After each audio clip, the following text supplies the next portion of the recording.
उत्तर प्रदेश के इटावा में दिल्ली हावड़ा रेल मार्ग पर सराय भूपत रेलवे स्टेशन पर इस ट्रेन में आग लगी है, जिस ट्रेन का नाम क्लोन एक्सप्रेस है और ये नई दिल्ली से दरभंगा के लिए जा रही थी। ऐसा कहा जा रहा है रेल यात्रियों की तरफ से, जो जानकारी दी जा रही है कि किसी रेल यात्री ने मोबाइल चार्जर लगाया है, जिसके बाद आगजनी की यह घटना यहाँ पर घटित हुई है। फिलहाल जिस तरीके की तस्वीर यहाँ देखी जा रही है, एक बीच की बोगी तो जल ही रही थी, तीसरी बोगी में भी बड़ी ज़बरदस्त आग लग गई है।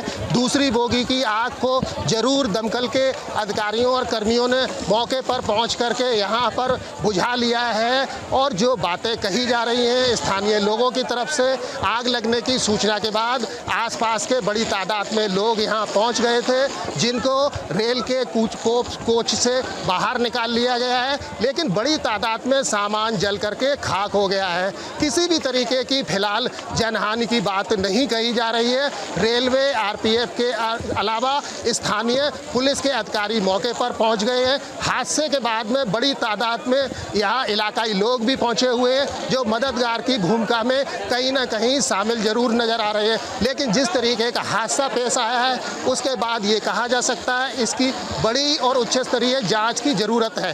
कैमरामैन रजत सिंह के साथ दिनेश शाह के न्यूज़ 18 इटावा।